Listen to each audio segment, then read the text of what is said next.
All right. How's it going, everybody? Welcome back to week 7 on our Ask Me Anything for Project X, our final full week here. Can you believe it's been 7 weeks? We've done 7 of these already, Tim? Dude, I'm a little bit sad. Like I was just sitting down and thinking about how we always wait till the very last second to get these started. I thought next Friday this time I don't have anything to do. Well, we don't need to know. We don't need to know about your how if you're a party animal on Fridays or not. But I'm sure Tim always has things to do on Fridays. Tim, Depends if we're at Prosper. Yes, I always have stuff to do if we're traveling. But when I'm at home, I'm kind of boring. Like I sit around and read or like work on emails. It's nothing really fancy or fun. Now, speaking of Project X, did you see my Instagram story earlier today? No, I did not. Take a look at my Instagram story right now if you can, like while we're watching this, and everybody else too can. There's something that's kind of related to Project X. I don't know what the team is working on. I know it has to do with Project X, but guys, check out my Instagram oh my story. gosh, Crazy Sock TV, Crazy Sock TV. Did you see it now, Tim? No, but I know what you're talking about because how did you know? And I had no idea what because Sandra sent me a little video today. Okay, that might have been part of it. Anyways, should I share the video? Should I show it right here? Sure. Go ahead. The one from the one that's wait. I can't share yours, but I can share mine. This is what Cassandra sent me. You ready? Oh yeah, there you go.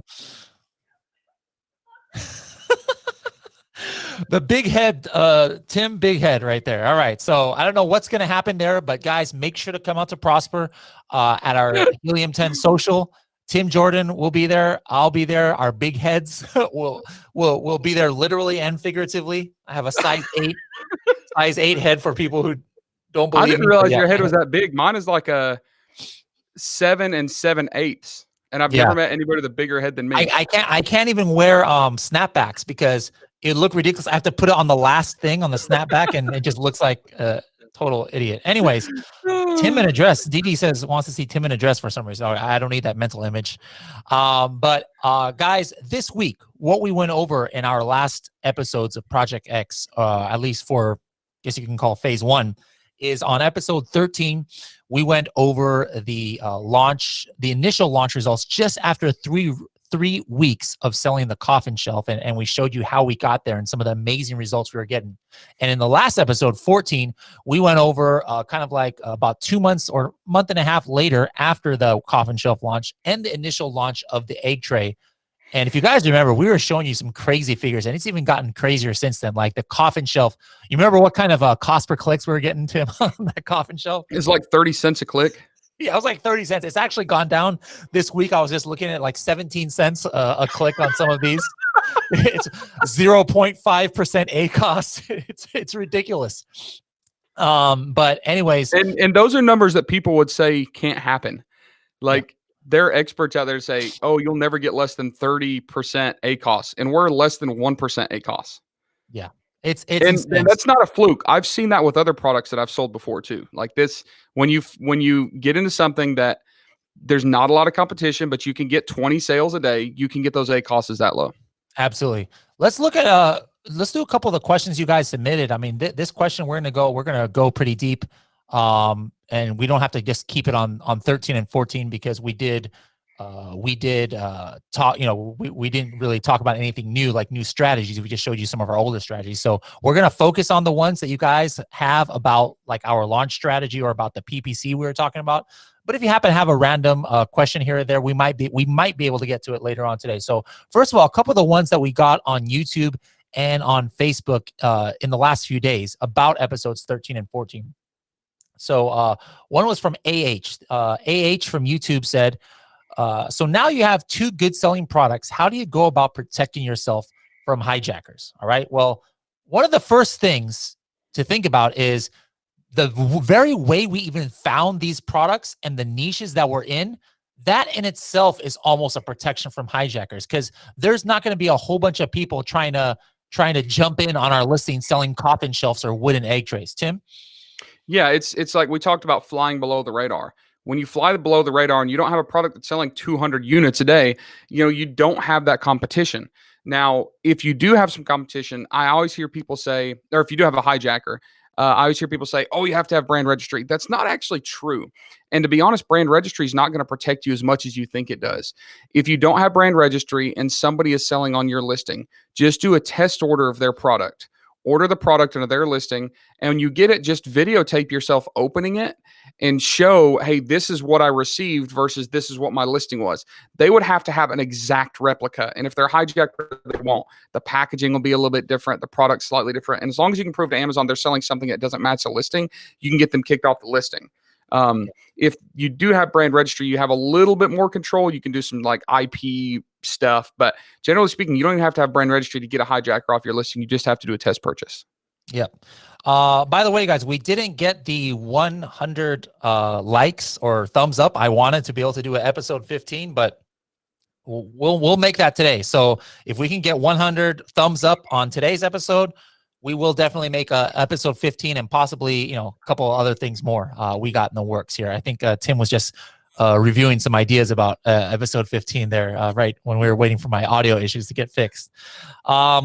Actually, we do have tons of questions on episodes 13 and 14. So you know what? I take it back. Let's keep it here because I was thinking that we wouldn't have enough questions, but I'm looking here at our list. Do you have the Google Doc open there, Tim? Heck no, I never have the Google Doc open. All right. Anton says, hey guys, I got one question about attacking those long tail keywords with less search volume. Would you recommend to do separate PPC campaigns in variation colors, for example, white and black, and put variation 1 to first, variation 2 in another campaign? Example, keyword 1, wood box white, keyword 2, wood box red. We don't have variations in Project X, but just in general, if we saw the Sourpuss, that Sourpuss brand of coffin shelves, they have multiple colors. However, they have it all in separate listings. But let's just play make-believe and say that we decided to come out with a red and a green and a blue coffin shelf for that kind of like the hipster Gothic people out there. Now, what would Tim have done for differently about the PPC campaign? Remember, your PPC campaign only works for keywords. And the truth is, people probably aren't looking for red coffin shelf. They're looking for home decor, not red home decor. So don't think too deeply about the variations. The variations should just be a slightly different offering of the same product, right? So if we had color variations, we probably wouldn't run a bunch of PPC keywords just for those colors in that product itself. For me personally, if I get into a product that's such a big difference from, or the variation is such a big difference, I just create a new listing and it's a new product, right? All right. Let's keep it going here. One more question is from My Homebody Limited. Says, you talked about turning off a PPC campaign where you're ranking 1 organically for the keyword. Presumably you have several keywords in the campaign. So to clarify, you mean turning off pazing? Is that like a British word or something? What's pazing? What line is this on? I actually open up the Google Doc. Line 25. I don't understand the word pazing. My limited vocabulary. So pazing the particular keyword that are ranking number 1. Oh, I think he means pausing. Yes. Okay, he probably means pausing. So I think Tim had mentioned that, but yeah, and this is up to you. It's not to say, hey, if you're already organically on position 1, now you don't have to do PPC. I mean, a lot of times now in some search results, there's only 1 organic position on the first row. Like if you're looking at Chrome browser in Amazon.com, you'll see 3 sponsored ad and 1 organic. And just because you're number 1 organically there doesn't mean you're there in all browsing scenarios. So what you in that situation, I would suggest keeping your PPC as long as you're at the top, because other than that, they might not even see your listing, because if you drop to 2 or 3, you're now not only below the first row, you're below another row of like Amazon recommendations or some nonsense, and then like you're way down there. So in some situations, I keep it. But what are the situations where maybe you wouldn't keep that, Tim? It's hard to say, like, because categories are different, right? So things will act differently in different categories. Yeah. So just keep that in mind. If you think you're losing a whole bunch of money by people clicking on your sponsored instead of your organic, you can try it. But I would monitor. If you ever pause it, I would monitor it very closely to make sure you're not losing. So let me expand by that, or expand my answer. I know that lots of categories act differently, and also keywords act differently. If it's not very competitive and a lot of people aren't ranking for that, you may be able to just turn off that keyword and always stay position 1 or 2 and you're fine. There are also scenarios where your PPC conversions are creating enough of a boost to put you at 1. So sometimes people will turn off their PPC campaign and realize they're starting to drop a little bit, and they'll pump it back up. Also, sometimes what you can do is just reduce the bid. So if $1 per click keeps you in position 1 for your sponsored ad and you turn it down to 30 cents, you may show up at bottom of page or show up on somebody else's listing. So you're still going to get some sales from that, but it's a lot cheaper. Yep. We've got 41 likes. All right, we're halfway there. We're almost halfway there. Good job, Your guys. math is horrible. 41 is halfway to 100. I said almost halfway. You corrected yourself. Let's see. We haven't had any shout outs. Where are people from? Yeah, well, let us know where you're from. We missed it at the beginning when we were rebooting, but our team says here, if I have 2 similar products and use the same keywords for PPC, do they compete with each other? They can, but remember, there's usually more than one PPC spot. So usually, even on the less competitive keywords, there's at least 2 PPC spots. So you can fill up both of those or adjust the pricing.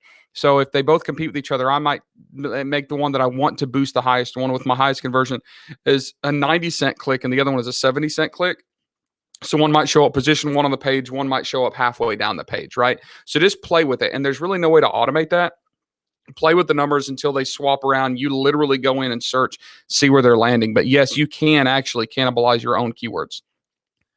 Okay, Marco Polo says, did you run all match types for PPC when launching broad phase exec? Yes, exactly. We did. And you don't have to do it. We did it just to show you, but you don't have to. Typically, what I'll do is I'll do exact, and I'll let that run for a while, and then I might open up another campaign with broad, just to let it search. And then a couple months in, I'll actually open up a 30 cents per click auto campaign, negative out the exact and broads, and let that run. So different cases and scenarios for each type.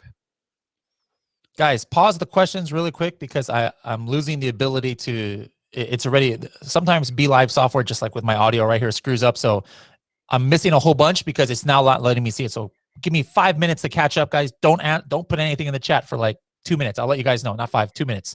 Rhett says, Bradley, you mentioned that you received brand registry in only 2 weeks. How did you do that? I used one of the Helium 10's partner companies, sellertrademarks.com. Anita over there helped me out. And we got one out of the country, and it was really fast, and brand registry approved me right away. So I've been able to look at brand analytics for our account for the last couple of weeks. Don't worry, guys. I purposely haven't given much information on that because we're going to have Anita actually in-house, and we're going to do a deep dive into exactly what we did. I'm going to do a podcast about it as well. I also did the IP accelerator for another one and got that one in about 2 to 3 weeks as well. So there's multiple ways to be able to get brand registry pretty fast. All right. Let's see. Now I'm finally catching up here. Brandon says, by the way, Heater is my last name. Nothing to do with baseball. Okay, good to know. Good to know, Brandon. He says that, but his picture is sitting in some sort of sports stadium. Yeah. Patrick says, how do you keep the PPC running in the long term for months for keywords? Only for converting keywords? And what about all the other keywords that don't convert or have a high CPC? If it's not converting, why do you run it? So I might keep it running, but I might go extremely cheap, like 15 or 20 cent bid. That way it'll show up in some really random places, but it's not costing me much. And if it's really high PPC, if it's worth it, keep running with it. I've got some people in my coaching program that they're paying $5 or $6 a click, but they're in supplements, they're in skincare, right? Like they have to, but it's still worth it. It makes sense for them because they get enough organic sales by staying on page 1. Their ACoS is super low. But if you're overpaying for clicks on something, maybe it's just too competitive. You need to back off. There are a lot of people out there, and I'm not saying this is you, Patrick, but there are a lot of people out there with really crappy product ideas, and they're trying to launch something that's too saturated. Look at bamboo skewers. I mean, there are people that are overpaying because they have to, and it just sucks. So the problem isn't their PPC. The problem is their product. Rosalind said, just double checking. You did not use inserts in either of your products. Yes, correct. We did not use inserts. We wanted to make sure that there was not going to be any issues at all and nothing gray area with our launch. Hi, In Rosalind. general, You know, Tim, I think Rosalind's been on every AMA, and she's from Australia. it's like 4 a.m. over there or something, right? I I don't mean, think that's it's that 17 hours bad. ahead of us. Rosalind, what time it is? What time? What time it is? What time is it? I'm sorry. Yeah, Australians are not going to understand your humor, Tim. I know. I don't understand their humor. It's okay. What exactly did you learn from doing the PPC test with a fake listing? All right, well, we learned a lot of things, Khalid. First of all, we were able to see what the cost per click on some of those keywords were going to be. We learned which that we validated. We like making up words here, guys, at Project X. All right, We validity checked. check. Hey, you got something? I'm hearing something on the background. Is that you, Tim, or is that me? That's not me. Okay, maybe there's some reverb there. Anyways, we were able to validate the demand on some of those other keywords. Like we knew there was demand for egg holder and egg tray, but we didn't know, hey, is there really actionable demand of people with buyer intent searching for wooden egg tray, wooden egg holder? Will we even get clicks on words like egg tray and egg holder, showing us that we're still kind of relevant to people in those keywords? I mean, we got tons and tons of information there. And there could have been something that we found that would have actually stopped us from launching either the egg tray or coffin shelf. Like if we had launched those PPC campaigns and we couldn't get any clicks, no matter what kind of price we put, then that would have told me, hey, we are way off base on thinking that our product is relevant to this. So did I miss anything about what we got from that, Tim? Did you? Yeah, you mentioned we found other keywords we didn't know existed. Yeah, and I mentioned main thing. So as well. Impressions, cost per click, new keywords. Yep. Let's see here. Tim, you mentioned that we can take our product directly to an FBA center. I don't think we can. Did you say that, Tim? I think that I said theoretically you can deliver it to your nearest FBA center if they don't assign it to that by using the placement service. Yeah, not like personally, like not like, hey, here it is, guys. But and there are some FBA centers that let you. I don't know which ones they are, but I know I have known of people that have literally loaded up box in the back of the truck and carried it down there. I'm not sure that that's like per Amazon's terms. They're not supposed to, but I know that they've done it before. So don't plan on that. Just plan on shipping it in. But if you want to ship it to a specific one, you will have to pay that placement fee, which is pretty pricey. Yep. All right. I just lost a whole bunch of questions again. Let's see. We got Wyoming in the house. We got Sacramento. What's up? Birmingham in UK, Maryland, Portland, Oregon. Send me those voodoo donuts. Reiko in Michigan. Didi from Los Angeles. Half of Annabella is in Paraguay. Half of her is in France somehow. She's in 2 places at once right now. So I'm not sure how that works, Annabella. She's in the French consulate in Paraguay. Ooh, boom. Ooh, dude, if I'm right, that was the most genius answer ever. Ottawa, we got Sarasota, Germany. We might be taking the show on the road, guys. We might be able to do something in Germany around May. So keep up with our news on there. We got somebody right here down the street, Dana Point, California. Brianna, what's up? Poland in the house. Bixby, Oklahoma. Handyman says, I think Amazon needs to lower PPC. I'm seeing a lot of posts where way too many people are considering not selling Amazon because there's not enough profit overall. Well, remember that has to go with the whole reason why we're doing Project X is we're trying to show you guys that you can find these categories and these niches where you don't have to pay astronomical prices. I'm sure you'd agree with me, Handyman. 30 cents a click is not too shabby, and you can still on a $28 product. So there's still ways to find lower PPC. We got Christina in the house. What's up? Melbourne. Houston, Texas. Oh, here's a first time. Papua New Guinea. All right. Watchman 5 is calling from Papua New Guinea. Let's see. Oh, guys, by the way, I wanted to let you know we are working on fully detailed notes. All right. Fully detailed notes for every episode, kind of like we do for Freedom Ticket. Those of you guys in Freedom Ticket like those downloadable notes. So, Robert had done some on his own. We're going to have some college level notes as well by the end of this month for all of the Project X videos. Oh, Annabella says she's in France, but her heart is in Paraguay. Okay. Does that mean like you want to be in Paraguay or your husband is in Paraguay, or what does that mean? I feel like there's a country song that talks about where your heart is. San Francisco. All right, left my heart in San Francisco or something like that. Can you Dude, put eggs on the coffin shelf and then put Gothic what sits? What does that mean? In the egg tray? If so, bundling opportunity. Well, hey, episode 15 might talk about bundling if we do it, right, Tim? Yeah. All right. Benji says for testing purposes, we should run only exact campaign, right? You should run you should run an exact campaign no matter what. But as we showed you in episode 4, we also ran some like broad and auto just to kind of do some But more after research. run like Yeah. 10 or 14 days of exact and then open up to broad to go hunting for those other keywords. Niners, baby. No. Okay, Brandon is forever banned from Project X. No Niners fans allowed here. I almost said Barbara. Sorry. Bahara says, hello from Sacktown. Could you please repeat the name of the apps and sites you use for your giveaways? One was rankbell.com and the other one was AZ, like the letter Apple and the letter or Z as in zebra. Rank or bell. Oh, wait. Rank.com. azrank.com. Did you say azbell.com? I was about to, yeah. Somebody go get that domain and they could just crush everybody else.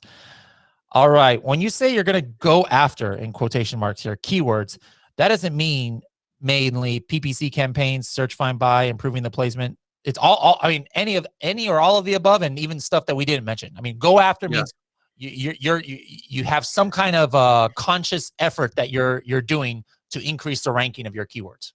Yes. Tim, how much in total did it cost you to do the test listing?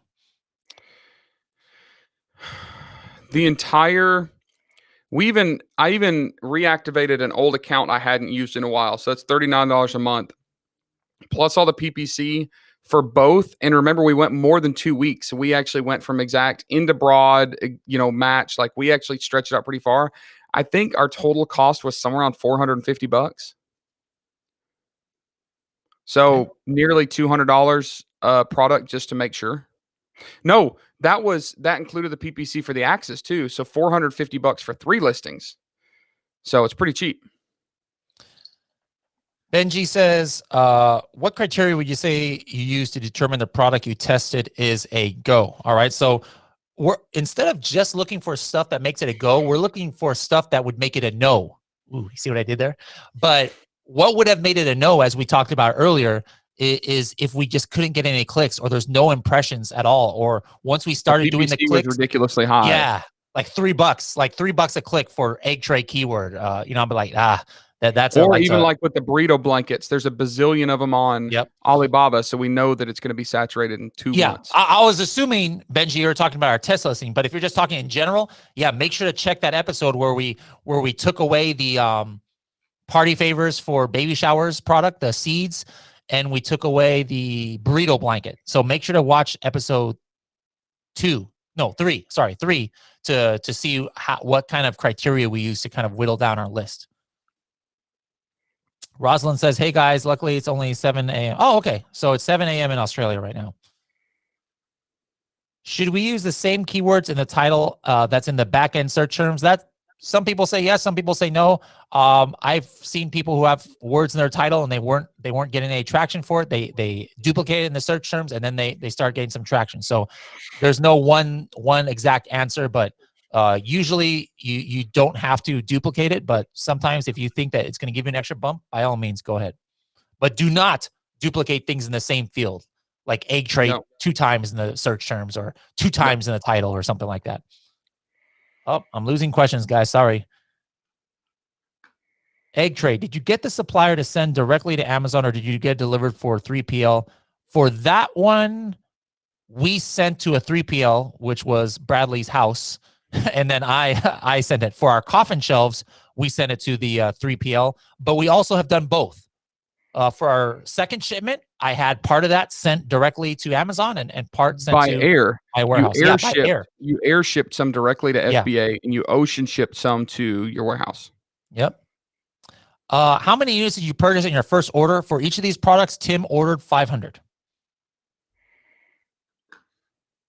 And it was not enough. How did you know how to correctly pronounce my... Now I forgot what I said already, so I'm afraid to say it again. Halid. You don't want to All go right. 1 for 2. Yeah. You're already 100%. Just leave it. Oh, lots of more questions. Michelle in Orlando. I was about to go to Orlando tonight because there's a podcast convention down there, but didn't work out. I can't stay the whole live video. Is this going to be up after you guys leave? Yes, it'll be on the same exact link in YouTube. Bjorn says Anna in Paraguay and Bella in France. Oh, he's talking about, okay, I know what he's talking about.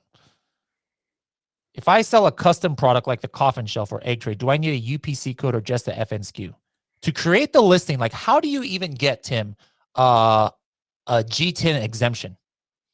It's just an option for your account. You can just apply for GTIN exemptions and get it. So the answer is you either have to have GTIN exemption or a UPC to open it up.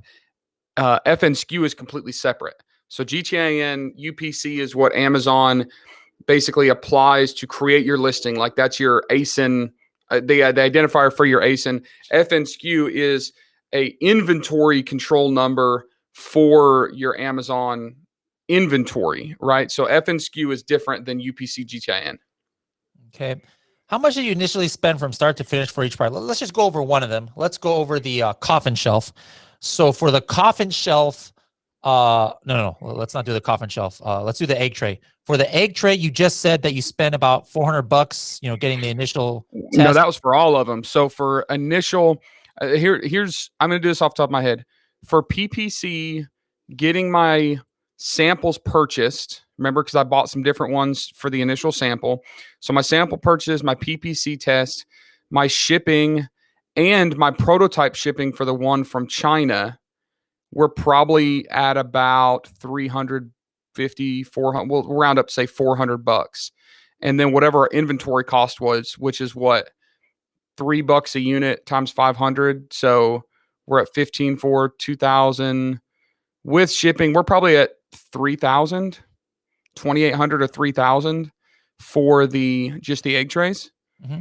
So people say you can't do it. I'm not saying that that's always the case. I like to tell people you need to have more money than 3,000 because remember, we also had to test other products that didn't work and we're pretty good at what we do. So what if there had been an issue, or what if when the egg trays came into customs, we had gotten hit with like a very intensive exam fee, which we didn't get hit with, but we could have. So don't take this as gospel truth. I'm not saying, oh, you can successfully launch private label products for $3,000. I'm not saying that, but for the egg trays, that's about what it was for us. Okay. Brandon says, do you lose your data on a keyword? I'm assuming he's talking about PPC. If you pause it or move it from what? No, actually, maybe I don't know what he means. No. You're not going to lose any data because you can actually go and pull reports for specific time periods. So if I run it for a week and then I change the campaign and then it starts changing the data, I can just go pull an individual report for that first week. If new converting keywords appear from PPC, do you add them to your listing before someone else uses them so you don't lose the position? It depends. So like, for example, if you convert something from PPC, even if it's not in your listing, like it's from an auto campaign, a lot of times if you just get even 1, 2, or 3 purchases on it, Amazon is going to index you for that. So you don't even have to add it to your listing. Now, where I would is if it's such a golden keyword and maybe I want to run some kind of promotion on it later, so I want more ranking juice to come from it. If I run some kind of promotion, then I'll add it. Like I had planned, I was like, hey, maybe I might go ahead and do a chocolate display cover or something. So even though it was in the review or something, wasn't necessarily PPC, but I threw that chocolate, word in there just to make sure I would be indexed. But no, if you're converting, you should be indexed for it. The exception is if that keyword is a branded name. Right. So like if you are getting some sales for Nike because you have an off-brand shoe, do not put Nike in your listing. Yeah. Do not put any branded or trademark words in your listing. What are some of the other things that make something no from a test PPC campaign? I mean, I think we pretty much covered it all about the cost and the cost per click and the no clicks and low impressions. There you go. No sales is definitely not one of them because we usually put it at $70. Yeah, we're not trying to get sales. Yeah, don't worry about your click-through rate, your conversion rate, none of that crap because you intentionally had a bad listing. How do we print out the FNSKU stickers on our own when doing the test listing and sending UPS small parcel? Well, there's a couple ways you can do it. First of all, you can just pay Amazon it costs 20 cents per unit. That might be the best. But if you happen to have your own, at my house, I have a barcode printing machine. So I just run it through this free barcode site with the FNSKU number, or I can print it directly from Amazon and it'll print it off. But for most of you guys, if it's your very, very first time, you don't have a thermal printer at home, you could do it on Avery labels if you wanted to, or just pay Amazon the $2 or $4 to label it. Yeah, and you can actually print it on just regular paper, cut them out, and then tape them with clear tape. Just trying to make them look too janky. All right. Red says, I saw that you had the wooden egg tray available, FBA and FBM. Why do both? All right. There's multiple reasons for the reason that I have always done that, and I'm a big proponent of this. I need to do a podcast on it before it is.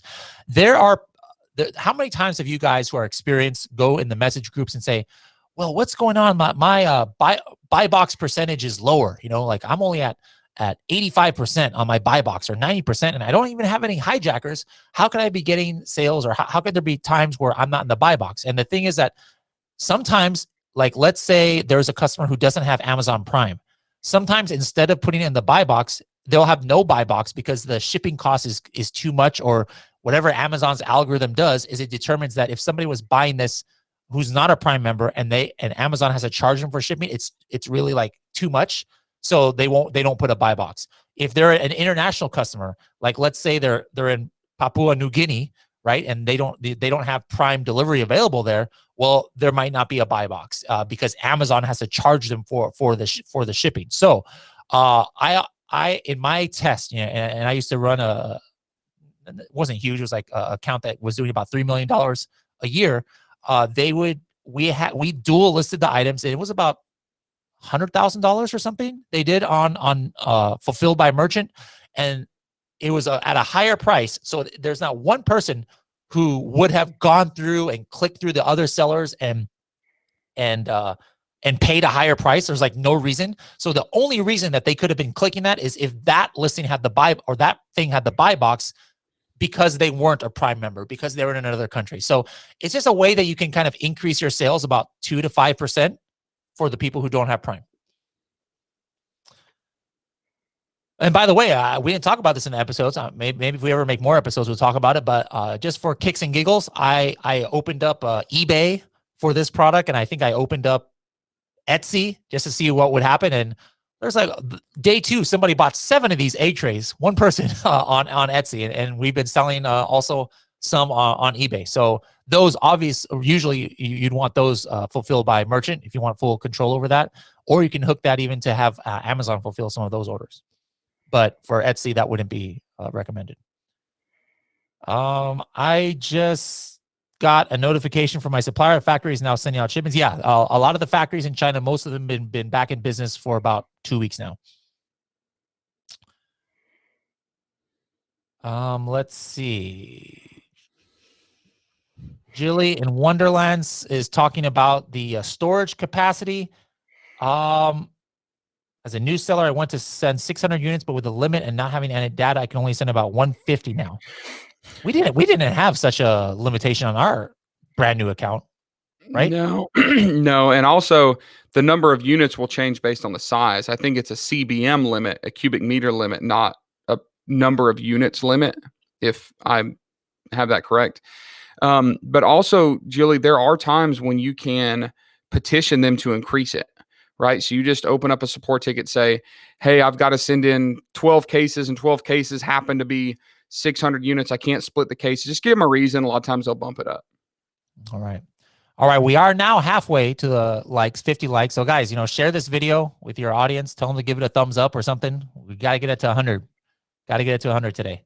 So just hit share somewhere on here, and you'll be able, and just tell everybody, hey, click here and leave a thumbs up, please. C says, what happened with the Axe product? We had some importing issues with that, regulatory. So make sure to go back to like episode 4 or 5 where we talk about that. Tim, why were the egg trays delayed at customs? Is it because of wood product? I don't think we ever found out the actual reason. Yeah, so there's a lot of ways you can get stuff delayed. And don't let that scare you. There's some horror stories of people that their first shipment, I used to own a shipping company and an import company. And like there was a scenario once where I used to bring stuff from China to the East Coast. I preferred coming into like Savannah or Charleston, and literally a container was up on the gantry crane, and an inspector looked up and saw like some mud on the bottom of the container, and mud can carry insects. They literally took this whole container and shipped it to have it cleaned. It took like a month to be inspected and cleaned, right? Like just complete random fluke things. That stuff happens, but it wasn't necessarily because it was wood. But if you are shipping raw wood and you don't have your paperwork in order, the Fumigation and Lacey Act, yes, you're more likely to get delayed. That one was happening like in the midst of the trade war, and there was all sorts of crazy stuff happening. We never exactly figured out what it was, but it just took a little while to get it cleared. There was no extra costs there for us either. Yeah. All right, let's keep going here. Speaking on the same topic, did you have any issue to import wood products from China? Yeah, so for wood, so here's the thing with wood. Wood is okay. Raw wood typically isn't. And the reason for that is raw wood can carry funguses and termites and insects and molds and all this stuff. So that's why you have it fumigated or heat treated, right? Heat treated, they just bake everything, fumigated. It kills all that living organic stuff. If you don't have a certificate saying that's done, you can get held up at customs. Now, if it's raw wood that's been painted, so for instance, our coffin shelves, they didn't have a problem because they've been painted. So if there was mold or algae or something on that wood, it's coated, it's protected. The other extreme case scenario is exotic woods. Okay. I don't know if anybody else that's ever run into this, but I have actually run into this where I was trying to import something from China that was this cool wooden thing. And turns out it was like a protected species of tree in China. I had no idea.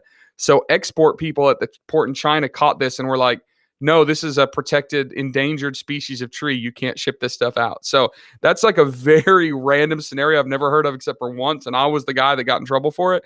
But generally speaking, if it's raw, get the fumigation, get the Lacey Act, which is declaration type of wood. If it's coated, if it's processed, so if it's plywood, MDF, anything like that, it's been processed mechanically, it's not going to be a problem. All right. Let's see. Nathan says, how much revenue has your products made to date today? Helium 10 shows estimated monthly revenue that seems lower than what your products did in your previous episode. One thing to remember is Amazon's been doing some ridiculous stuff for some products in the last like 3 weeks where they're changing categories back and forth, and that could affect some of the estimations that we give. So make sure to keep that in mind. And for the coffin shelf, we just got back in stock a couple weeks ago, but let me see what we sold to date. Let's see what we sold to date on the egg tray. And I don't know if I can do that here in, yeah, here we go, here in Seller Central. But I believe we have sold a total, like let's say the last 90 days for the egg tray, 300 units. And for the coffin shelf, let's take a look here. Last 90 days, another 300 units, but again, that's with like, that's almost the same as it is, lately, because we were out of stock. We were selling like wildfire about 60 days ago, and then nothing for a month and a half. But keep in mind that, and check with your alerts. The reason why I know Amazon was changing the categories on our product is because I had the Helium 10 alerts on, and I kept getting these alerts where, hey, now you're in industrial and scientific, now you're in home and kitchen, now you're in kitchen and dining. I'm like, what the heck is going on? And I saw on the message boards this was happening to a lot of other people too. And again, this is something that's real life. Sometimes Amazon changes things, but now it's back to normal. Like the last couple of weeks, it's been back to normal. So keep that in mind. What is the benefit of using AZ? We're already starting something. AZ Bell, AZ Rank or Rank Bell over PPC for that same keyword. Well, anytime you do any kind of promotion that's directly from orders, it's gonna work much faster than anything else. I mean, like in like 5-6 days, you could get to page 1. Nothing wrong with doing PPC, but it's gonna take 3-4 weeks to fully get to page 1 a lot of times.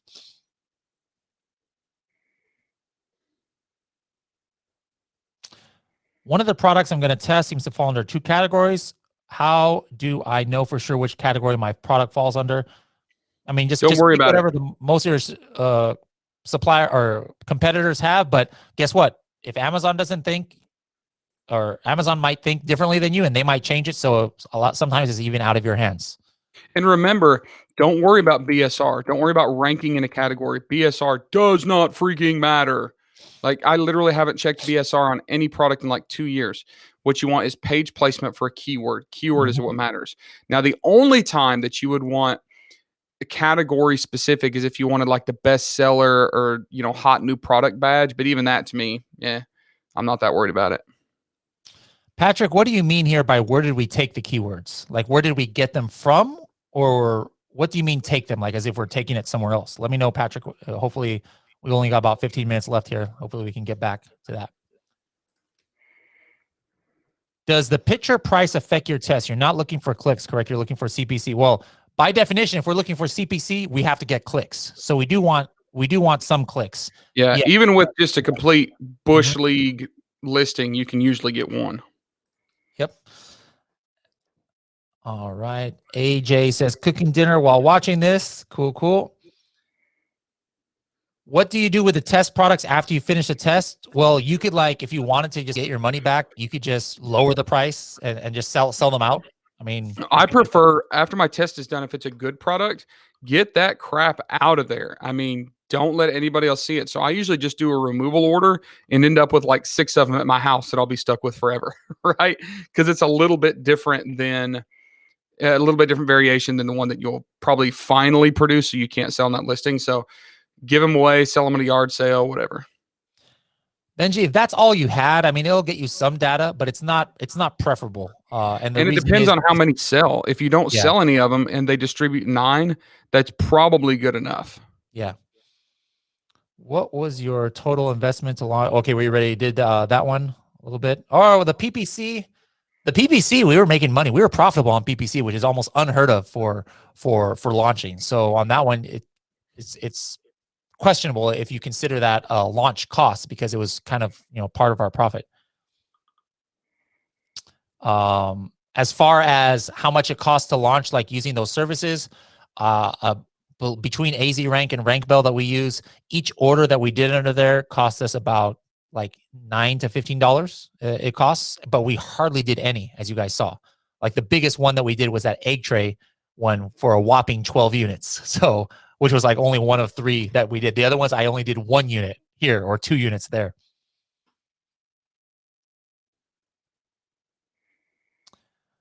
All right.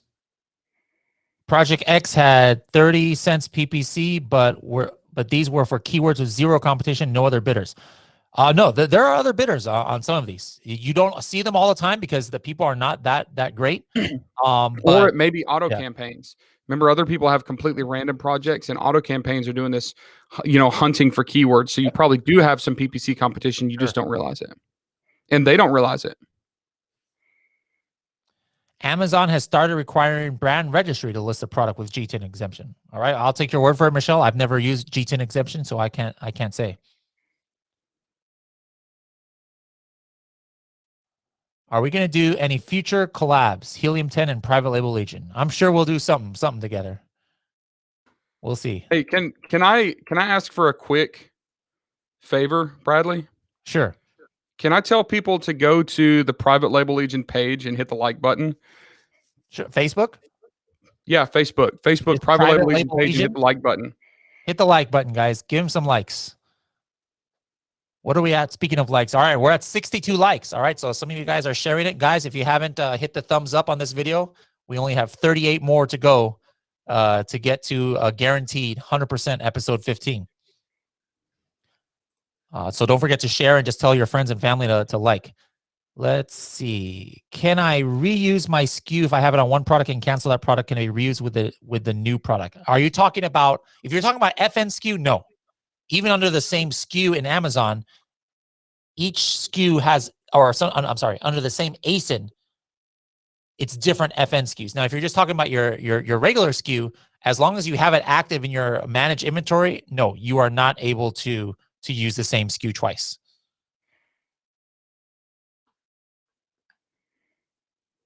Are you finding you can get stock out of China, or are all factories closed at the moment? Yes, we can get stock out of China, at least at the factories that we're dealing with. Yep.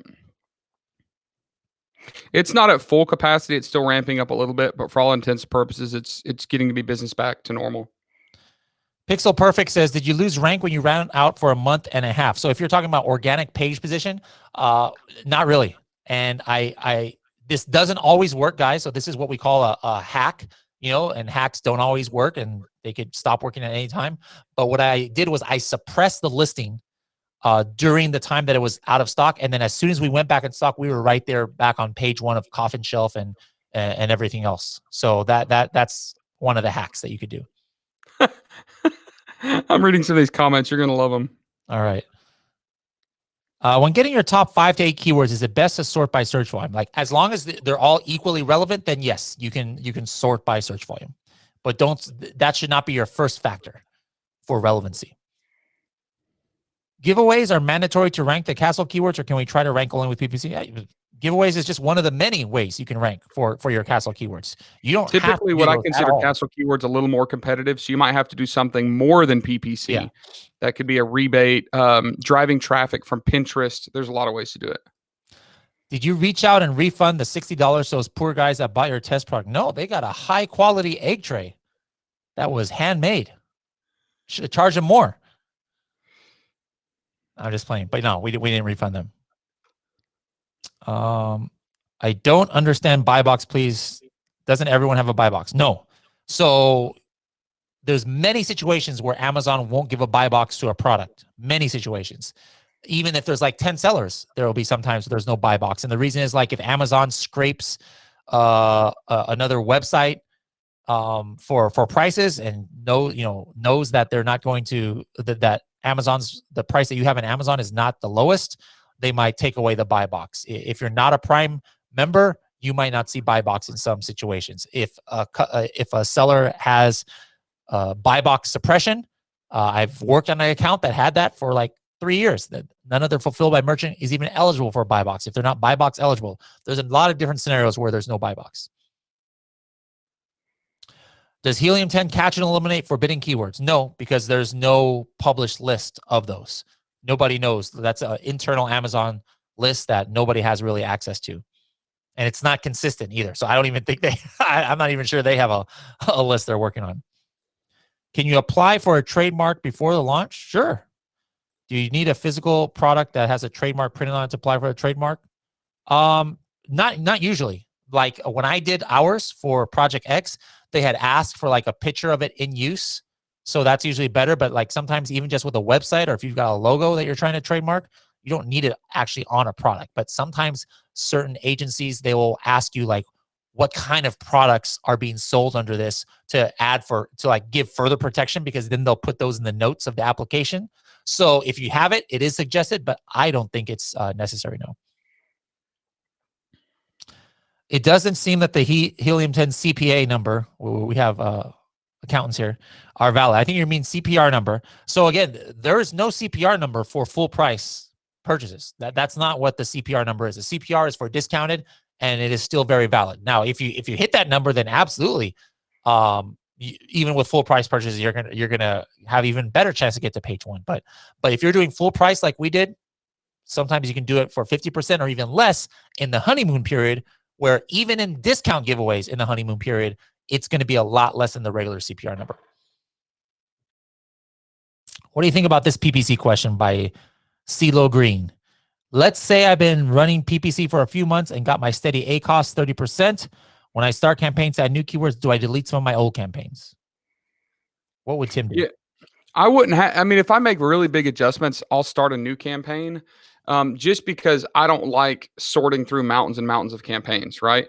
On the other hand, yeah, if you have one going, do it well, because each campaign has to index. So if you start a new campaign, there is a little bit of a hiccup where Amazon's trying to restart it. So if you've got one going well, keep going.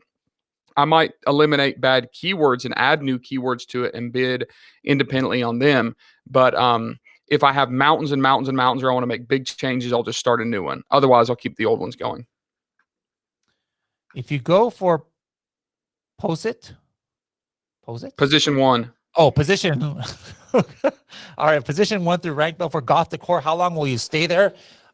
Regardless of how you get to page 1, what what makes you stay on page one if you start converting for it. So I mean, that was like in December. I think we did that goth decor one, and we stayed I there. just typed in pretty Gothic long. decor on Amazon. We're Huh? still position 1. Are you serious? Like, yeah. So that means we're still converting. We're still converting there. So yeah, we're still conversion organic position matters. 1. We only did what 4 or 5 giveaways, and that was a couple months back. Yeah. So what matters is not necessarily how. I mean, there are some people who say that when you do discounted ones, like heavy discounts, sometimes you have to do even more organically just to stay. But I've never tested that myself. That's just what Scuttlebutt says. But regardless of how you get to page one, whether it's PPC or whether it's through Facebook or whether it's through Rank Bell or AZ Rank, the only way you're going to stay on page one is if you are converting very well for that keyword compared to everybody else. I was the 50th liker. All right. Thank you. See, what are we at now? We are at 73 likes. All right. Only 27 left, guys. Let's see. Brandon says, is Amazon the only platform you can't use brand or trademark names in the listing? I'm asking because I'm using a product color scheme to attract buyers for my product, but I will not use their name. So Amazon, to my understanding, is the only one that actively hunts down people that are using somebody else's trademark. But if I'm using somebody else's trademark name in Google ads or on my own website, if their attorneys find you, they can shut you down. They just have to be proactive themselves and hunt for you. Amazon is the only one that proactively does it on behalf of the brands. Project X has given me more in-depth information, and this is coming from Siberian Husky here, than the $2,000 course I am in. Thank you guys for doing this. The only thing I didn't notice you talking about was target ROI. Any comments on that?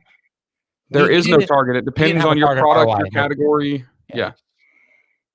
But, you know, some people say, oh, try and go for 100%, go 150%. Hey, that you guys do what works for you.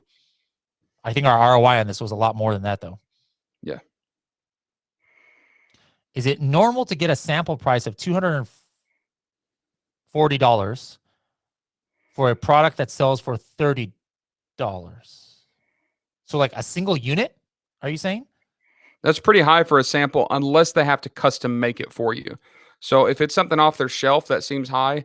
But if they literally have to go out and make this thing and prototype it and figure out how to construct it, it's not terribly unreasonable. Peter says, your FBM orders, who's fulfilling them? Are you just creating an FBM listing if you only have extras in your 3PL warehouse? So initially, if you guys remember, we took a field trip to a 3PL warehouse, Creative, in Torrance here in California. And for the first shipment, they were handling the fulfilled by merchant orders, if there were any. And there were about 17 of them. By the way, that's another reason sometimes to have the FBM is like if something happens to your FBA inventory, you run out and you don't your listing doesn't go dead. Yeah, or it goes into FC transfer or something. Yeah. So that's actually what happened. Why there was 17 orders like in like 5 days, because we had run out once before thanks to this guy's mismanagement here. And I'm pointing to myself, not to Tim, because he didn't have to do with that. I was like, who are you pointing at?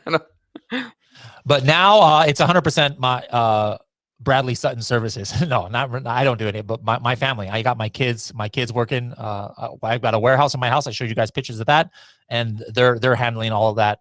I don't have to worry about anything, and they're doing it for free because they're family. But there it is.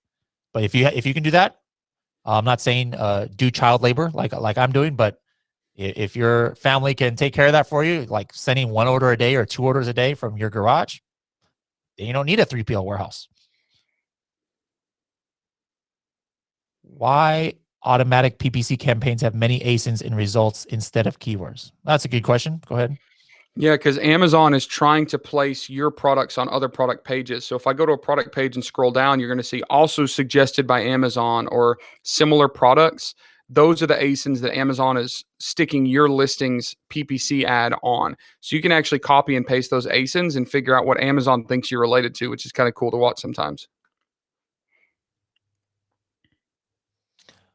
All right. Amazon changed my category 3 or 4 times 2 weeks ago. Yep. Yeah. It wasn't just us. It was happening to a lot of people. What? Well, I don't know what this is about here. Oh, I think he was talking about the fumigation process or something. Fumigation and heat treating. How are we talking about bed bugs all of a sudden? how big can your sales be to fly under the radar without attracting too much attention? Does it make sense strategically to go for high volume keywords at all because of black hat and copy issues? Well, here's an example of this coffin shelf is going to be a 6-figure product, and theoretically speaking, we're going to fly under the radar with it. So it's not always a sales number necessarily, although that is the motivation of a lot of sellers. But it's just like you are in such a buried niche that the traditional ways of finding it, it would never come up. I got me a coffin shelf on my desk. It's my reminder. My very first listing is revolving around this case study. So thanks, right? What do you have in your coffin shelf, Brandon? Go ahead and post in the Helium 10 users Facebook group. Show us a picture of your desk and your coffin shelf and what you got in there. By the way, anybody who is, I think you're the only person who has bought our product, Brandon. That's from Project X. But if any of you guys did end up buying it, go ahead and show how you're using it. I'd be curious. Brandon, I'm going to go ahead and volunteer for Bradley. If you'll post in the Facebook group a picture of your coffin shelf, Bradley will send you a Helium 10 t-shirt. Here's my egg tray I got here. I don't eat eggs, so it's just sitting as like a paperweight right here on my desk. That's how I'm using my egg tray. Oh no, we got another person. Robert ordered the egg tray. He's got cream eggs in it. I think that's pronounced creme eggs. Creme. Or maybe it's called eam with a silent C. Or I don't know. All right. Reme eggs. Is it worth, as a starting product, going after a product that's making a large amount of revenue, however, targeting some of the smaller search volume keywords to reach page 1? What do you think? Sorry, I was reading the comments. I didn't read this one. Look at it. Patrick says, I'm ignoring that question for such a, well, you go to the most recent comments. Some of those are pretty good. Is it worth starting a product, going after products, making a large amount of revenue? Some of that. Yeah, if the product is making a large amount of revenue, that's great, but don't worry about the revenue, worry about the keywords. So it might be too competitive for you if you're using the main keywords, but you might be able to slice off a chunk of that product by just targeting the long tail keywords, still kind of flying under the radar and making good money off of it. But don't initially, if it's a really large number of revenue, and there's a bunch of listings competitive, don't try to target that same thing. But there are scenarios of the same product you can target differently and do okay. Carlo, ¿cómo está, pare? We deleted it. And you should delete it too. Delete it from your account. She gone. It did. Don't get stuck with your test products. Do AMA giveaways. Yeah, let's launch a new product and do a giveaway here on AMA. Hey, everybody! What is that street name? I Pudge for Fudge. I Pudge for Fudge. Interesting. Based on Project X, I started an automatic campaign, ran it for a week, 25,000 impressions, and about 130 clicks. What does this mean? And do I have enough data to start a manual campaign? Is this a actual product or a test product? So the answer would differ. I'm going to say this, Jordan. If you actually watch Project X, you would know to run the manual first, not the automatic first. Are you guys going to miss each other? We're going to hang out a lot other than this. I mean, I just saw Tim twice in 2 different states last week or the week before, and I'm about to see him again in Vegas. So that was we're not last going to be week. Strangers. By the way, Tim, any word on that possible office situation? Not from you, but other people. Remember, I sent you that video this week. If that ever goes through, I'd be seeing probably more of you. Remember, I texted you a video. Oh, I don't know. I haven't got an update, but that would be pretty sweet. Yeah, if that ever happens, we'd probably see even more of you. Already did that, Tim. You are my favorite. Now that Brad is not a Niner fan, I accept that. Handyman is getting bent out of shape here. I don't understand why there's 100 people and only 61 likes. Why does the Coffin Box have an F rating in Fake Spot app? What is a Fake Spot app? So I actually saw that earlier and checked on it. And Fake Spot, what they advertise to do is you can put in a listing from any of these online places and they tell you if it looks manipulated. So here's what it says about the Coffin Shelf. And right now the Coffin Shelf is actually a C rating. It says reviewers are describing this as great, perfect, cute, small. It says that means why it's bad. No, API has determined that the review content quality is low. I don't know what that means. And it also says that the engine has profiled the reviewer patterns, is determined that there may be deception involved. And their Strange. engine has analyzed and discovered that 70% of the reviews are reliable. So I think what this does is average, and surely it can't take into consideration things like early reviewer program. And I don't know. Yeah. I don't trust this crap. And also keep in mind that right now, there are so many scenarios where you can get a rating without a review. So if you go to your mobile app and you buy stuff on Amazon, now they're like, hey, give a rating to all these things. And I scroll through and I'm like, star, star, star, star, star. So there's a lot more ratings and reviews. So don't trust those fake spot apps and crap like that, because But guys, I I promise saw there's one person did this, and please, guys, don't do this. Somebody mentioned Project X in the review, like, "Hey, I didn't get the product, but thanks for Project X." I mean, I appreciate the thought, the but love, but don't get it yeah, shut down. that is the epitome of fake review. So we don't want any of that on our listing. Yeah. But no, we didn't game the system here. I don't know what fake spot app is, but it's obviously not correct. I love most of Tim's method of staying on the beach stage and regaining low keyword searches. Eye opener. Did you like his artwork of the beach and then the rocket and Picasso, this Yep. guy. For the test listing, is it okay to send the products in bubble wrap, or they need to be in their own individual boxes for each set? Probably boxes, unless, I mean, because you got to put a sticker on it somehow. So like bubble wrap. Hold on. Look, I just got a call from my wife. Hi, wife. Hey, I'm going to put you on speakerphone. Oh, okay. I'm on a live YouTube with like a lot of people. It's the last Ask Me Anything of Project X. Do you think I'm sad to be done with this project? What? Do you think I'm going to be sad for this project to be over? Yes. Yeah. Can you say that louder? Yes. Yes. Definitive. Yes. All right. All these people are waiting on us to answer questions. Can I call you back? Yeah, that's fine. Bye. That's so classic. Classic. Awesome. Love it. And you know Good what? She timing. didn't even freak out that I answered the phone and said, "You're on speakerphone live with 100 people." Like for her, that's so normal. She's whatever. like, "Oh, freaking Tim." In order to run a test listing to gather PPC information, can I buy and use a branded product from another seller? Is that allowed by Amazon terms of service? Yes, under one scenario. You have to create a separate ASIN, okay? And you can't have duplicate ASINs. So, for example, this is still on my desk from when I recommended it earlier. Here, I'll even do this. Let's give some shout out to Ping Pong. I like Ping Pong. So, let's say Ping Pong was selling their cup on Amazon, and I wanted to find out if a light blue stainless steel tumbler would work, and I wanted to run a test. I cannot buy theirs and create a separate listing.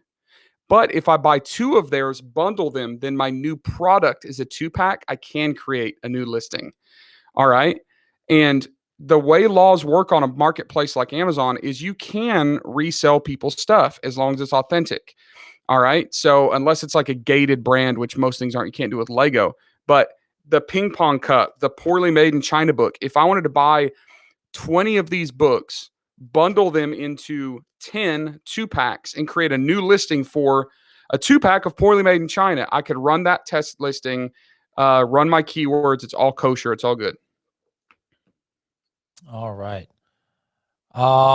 Hey, from India, if we get Amazon's choice badge, can we lower the bid to lower PPC costs? And will that impact on sales? The badge isn't going to affect, it is not correlated to PPC cost. Completely independent. What payment method do you use to pay for the samples from the China? Did you pay for samples? Tim, or did we get that free? No, crap. No, I had to pay for that junk. I think so with a low volume, I think for the samples I did PayPal just because it was cheap. But then for the main payments, we did wire transfers. Christina, this one we talked about in our early episode. There is no ideal. You can go with anything. There's no right or wrong answer there. Alberto's got the 70th like. All right, awesome. I found potential products by using the same methodology as in Project X, but on Etsy, the price levels are much higher in the same keyword on Amazon. Would you recommend to go on this kind of product? We would have to know a lot more information than that. But usually Etsy is more expensive all across the board because these are handmade products. It's going to be more expensive than Amazon. Yep. What is FC? That's fulfillment center. And if it means you have some in FV.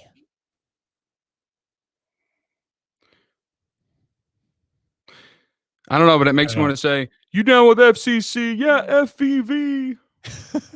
Freaking Valentine? I don't know what. Let's see. What is the closest main Amazon hut to Sacramento? I mean, there's one up in Sacramento. I'm pretty sure. I swear I've sent some product to a Sacramento DC. There's another acronym for you. Thank you, guys. I appreciate you brought Project X to us. When you scroll all the way down, we screwed Benji. Benji was asking a question about bubble wrap. My wife called. We'll get back to you, Benji. Benji. Yeah. No, don't just send it in on bubble wrap. Like those bubble wrap bags, that are airtight. Those are good. But if you're just like folding some bubble wrap over and putting it with a piece of tape, I mean, it goes through a lot of hands and machines and stuff like that. I wouldn't suggest doing that. Yeah, you can do a like bubble wrap in an OPP bag as long as it's not too loose. Make sure it's nice and tight, or just go. What's cool? Here we go again. So what's cool about Uline is it's expensive, but you can buy just a few boxes. So, I don't use Uline for bulk purchases, but if I need 10 boxes that are the perfect size for this cup, you can do that right on Uline. Just go to Uline, buy 10 boxes, make it look halfway professional at least. Patrick bought an egg tray and a coffin shelf. Good grief. That's some dedication there. Nice. Bring it to a Prosper show and Tim will sign it. He's probably the one that left a review. Thanks, guys. Project X is awesome. Yep. Banhammer. On the coffin shelf review saying it only had one. I never seen that review. I'll have to take a look at that. Maybe that's the freaking fake review. That's probably that's Sourpuss getting mad at us or something. Yeah, but I mean, it's possible that could have happened. I'll have to take a look at that. But like when you inspect, you don't inspect every single one and open up every box. There's like usually 20%. There's a system that they use. Yeah.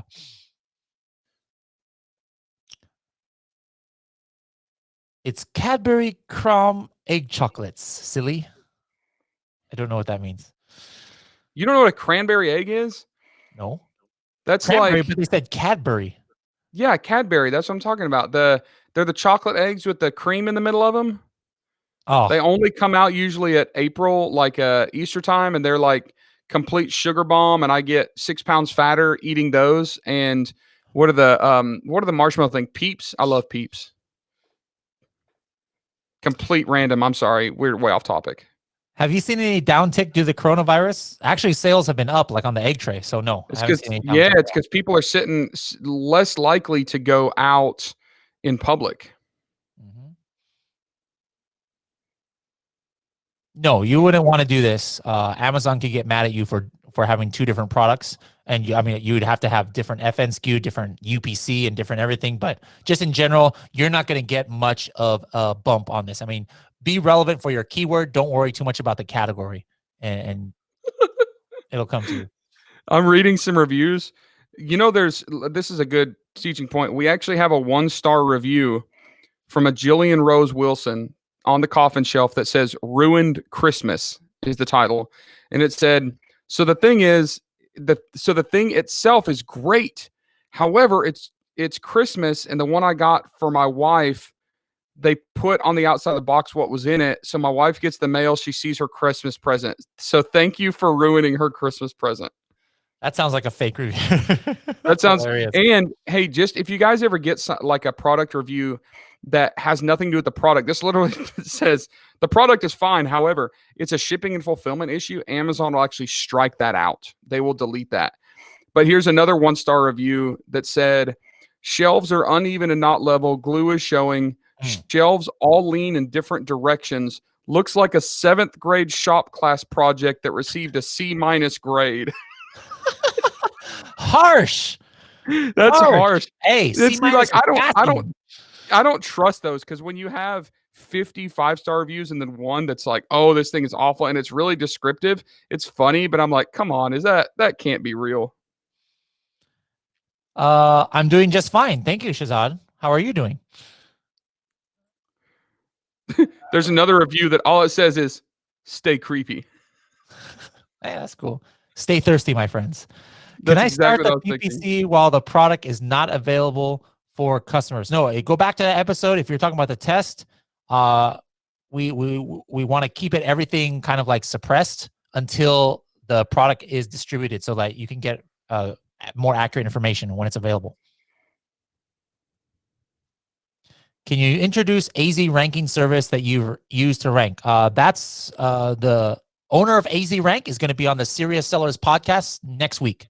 So make sure to subscribe to the Serious Sellers podcast and you'll know her whole story and how her process works. And for Rank Bell, there's already a Serious Sellers podcast about that. You guys can search on there.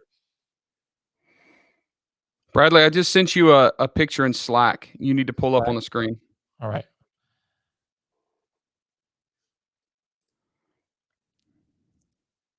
Let's see. Oh, I'm still, there's a lot of questions that you guys are repeating here, so I'm just trying to scroll through it. We're getting caught up here. We're almost done. Frary Brand says, "Come on, folks, 14 more thumbs up. If we get 14 more thumbs up, then we get an episode 15." Yep, we're almost there, guys. Here, good question for Tim from Simon. While I try and see what Tim sent me here. So much great info packed. Thank you, Simon. My question is, do you think you'd have had different results if you hadn't run the test listing first? Not necessarily. Well, yes, we would have had different results for a few reasons. One is we might not have even gone after the coffin shelf because the data that we had prior to the test was inconclusive, right? Like all we saw was there's a sourpuss guy out there and he's selling some, but he's out of stock. We think it'll work, but we might not have gone all in about 500 units to start. Additionally, for both of those products, the egg shelf and the egg tray and the coffin shelf, when we actually launched them, we launched them more successfully with the data that we had from our test PPC campaigns than we would have without them. Because remember, those test PPC campaigns turned up other keywords and which keywords were higher ranked than others. So that data allowed us to better optimize the listing at first launch. So where did this come from, Tim? It's the review. Someone said there's a review with only one shelf. Huh. So I'm thinking maybe they took out the other shelf so they could do this, but I don't know. Or we got shipped one with only one shelf. But yeah. It sounds like dude's a big fan of who is that? Was that a positive review or a negative review? It was a 2-star review, so I think he was a miffed, but he still accepted it because that action figure wouldn't have fit in there. And it looks like it was. There's not a spot where the paint was missing, so it looks like they just shipped us one to one shelf. And guys. Weird. That's kind of the way it is. We do these factory inspections that only do a random about 20% of the products. Some stuff just isn't right. Don't freak out. Don't lose your mind. In most trade industry, scenarios, about a 1 to 1.5% fail rate is actually acceptable, meaning there's a problem with it. Like you're not going to be 100%. Now you can pay to have inspectors go and touch every single product, but it's going to cost you so freaking much. It's usually not worth it. Watchman5 says, please explain doing giveaways. You can listen to those podcasts about it. You can do some research, and we also talk about that in episode 12 and 13 about. Hey, we just hit 100. We hit 100. Yeah, we hit 100, guys. We hit 100. All right, we're gonna start work on that, and I guarantee there'll be an episode 15 at the very least. All right, probably. So, and let's even promise to have them in episode 15 within a month. All right, yeah, less than a month. We're gonna work on that. Because I'm gonna be seeing Tim in a couple of weeks in Vegas, so we'll get something together definitely by the end of this month. All right. How do you make your purchase order? Excel, QuickBooks, or a service? You just use Excel, right, Tim? Yeah, I just use an Excel template. It was super simple. All right. Max says, can I get a private label Legion t-shirt? I'll pay for the shipping to Germany. Can you hook Max up? Yes. Yeah, I'll do that. Max, private message me on Facebook. Since you're the first one to ever ask for that on the AMAs, you will get a private label Legion shirt. Yiz Talk says, can you repeat the search, find, buy several services, rankbell.com, azrank.com? And no, you do not want to get any kind of fake reviews out there, guys. No. So don't be trying to use services that promise that or that can get you that. No, that's not what they're for. If you made the Project X, will there be a Project Y? Gender equality. But why would we ever do another project? I don't know. That was stupid. It sounded better in my head. I'm sorry. Sorry, guys. Bradley, when is a good time to increase price? On what? Like sometimes when you start, you might have a lower price. Maybe that's what you're talking about. Like when you launch, you're like, hey, you want to get a little bit more traction. So you're okay with a lower price. But just remember, if you ever raise, don't raise by any higher increments. That's one reason why you could lose the buy box. Because if Amazon thinks you're price gouging, they'll take away the buy box. Like right now, what you see on hand sanitizers, they're going for $100 and they don't have the buy box because Amazon knows what's going on. So whenever you increase price, like do it like 50 cents at a time or something like that. All right, we got about 5 minutes left, less than 5 minutes, just 3 minutes left.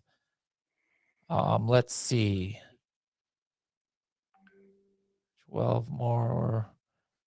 Somehow AJ, I think, was doing fake likes on the YouTube video. He said he was 93 and he was 95. Or maybe he's just reporting it, how many there were. Yeah, I think he was just reporting it. All right. All right, there we go, guys. That's pretty much all the time we have today. Our last AMA, at least for this, what we did here. But we got some. We're gonna have a great episode 15 for you, since you guys came through on your side and gave us the 100 likes. And Tim, some closing comments about the whole journey that we've been on at all? I don't know, man. This has been a big deal. I think this is big, and I will also say this, guys. I've been watching comments. There's even comments in here today where people are launching products that they found using the methods that we started just a few weeks ago, right? So be empowered by this. Don't just take this as really cool. Like, understand that other people are doing this right now. Like some of you making comments right now are doing this. So get off your butts. You have no excuse. Like, this isn't rocket science. You don't have to have a ton of money, but it is a real business. It's not a get rich quick scheme. Like, but it's possible. And don't let anybody tell you how to define success. If you listen, there are people out there that have watched all of these episodes and have fun and won't really make a lot of money off of it, but they did something. It was a hobby for them.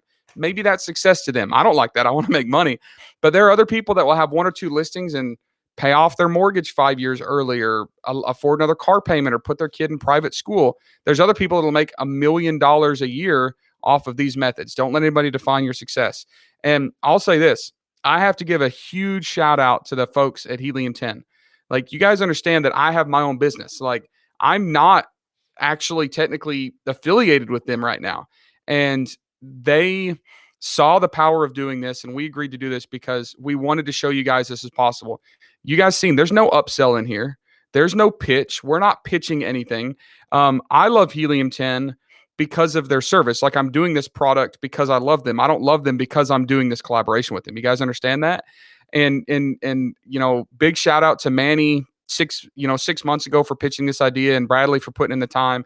And mostly big shout out to you guys, because I'll be honest with you, like, I've been taking screenshots of private messages I'm getting and like shout outs to Cindy and Bradley and Cassandra and everybody at the Helium 10 office saying how cool is that? No, it's saying how cool is this that like you guys are responding so much to this. So I can say this, you guys have turbocharged our willingness to put out more content, and you have completely thrown fuel on the fire just to make us want to keep pumping out content, information, helping you guys. Like, I don't mean this to sound bad, but I don't think you guys realize how much time every day since we launched Project X that Bradley and I have spent just responding to Facebook group messages. Like, it's a mountain of time. And we don't have to do that. But the reason we do that is because it's because of the support and the encouragement that you guys give us. And that brings me to a big point is it's this community. I don't care if you're watching this from Tunisia somewhere and you've never met another person that even owns their own business, and the world is telling you you can't be an entrepreneur, you can't start your own business. Like, you don't need their permission. Like, you have us, you have this community. All these people, freaking Handyman and Roslyn and all these people, Bua, that have been in like every one of these AMAs. Like, most of these people I haven't met in person, but I feel like I know them. And it's because this community is so awesome. It's so empowering. We all come together, join a Facebook group, go to local meetups, go to a freaking conference, track people down on LinkedIn. Like, if you feel alone and you feel like you can't do this and you feel like you don't have a community, you're absolutely dead wrong. We're doing this because there is a community already. Right. And because there is a community, we're allowed to do this. And we had an incredible time doing it. And we are so freaking proud that so many of you are now succeeding using the methods you taught us. Woo! All right. I'm going to get off my soapbox. Sorry. I went on a rant. All right. So yeah. And guys, you know, this was really fun. You know, I felt like I've told you guys before, I launched over 400 products in my time. But none of them was really, you know, it was just as a consultant for other sellers, right? So this is the first one where I took like a lot more pride in it, I think, because Tim and I had our hands in this thing from day one. And then, you know, Tim is not here, so like I had to take it over. So I've been running this whole thing myself, and it's been great. It's been great doing this, and the reason why I stayed dedicated to it is because of you guys. Because I'm like, man, I can't let these people down. They're going to call me out in the AMAs if this thing dips, and it's been great to see the interactions and the comments. Like we were even at the White Label Expo and everywhere else. And before, whenever anybody would see me, they would mention, oh, thank you for the old Facebook AMAs I used to do, or thank you for Helium 10 training videos. Like 9 out of 10 people, the first thing they say to me now when they see me at trade shows or in Facebook messages or something is thank you for Project X. So thank you guys for the appreciation, because without you guys, I mean, I'm not getting any money from this. Tim is not being paid. You know, he doesn't get percentage of the commissions. I don't get a percentage of this $100,000. There is no commissions. It's free. It's on YouTube. Yeah. So we did this for the content, and so we did it for you guys, and we wanted to show you guys, because at the end of the day, we, like Tim said, we feel that Amazon is one of the best opportunities out there in order to be successful. And just from episode 1, remember, we said success doesn't mean quitting your day job and be Amazon full-time, or being a Lamborghini driver or $1 million seller. Success is having a, you know, side income for your kids' college fund, or having a little side hustle that gets you an extra $1,000 a month, or it could be being able to quit your job. But whatever the case is, I hope you guys could see that regardless of what level of the products we did, you can use these same principles and apply it with so many other, you know, goals of what you have as success. So the only homework I guess I have from you guys going forward is, if you have if you're successful, or even if you're unsuccessful, we still want to hear about it. You know, post your stories in the Helium 10 users group. We'd love to hear how you've applied what you learned, and some of you guys I'll maybe even bring on the podcast later, and we'll hear your story. So guys, don't forget to bookmark all of these episodes. They're not going anywhere. They're going to stay here. If you're watching this 2 years from now, hey, make sure that you're up to date on what has changed. Things on Amazon change, but the majority of this probably still going to be the same principles. But go back to these episodes. Like I told you, later we're going to actually put some detailed notes for all of you guys that you can download and print off, make a little ebook for you guys. So thank you guys for joining us on this journey. Tim, thank you for flying all the way out here like 13 times to film this stuff, and we'll definitely be doing things together in the future. So look, we got to do a cheesy selfie. Can we do an AMA selfie? Yeah, let's do an AMA. AMA. Oh, I got to turn my camera around. All right, my turn.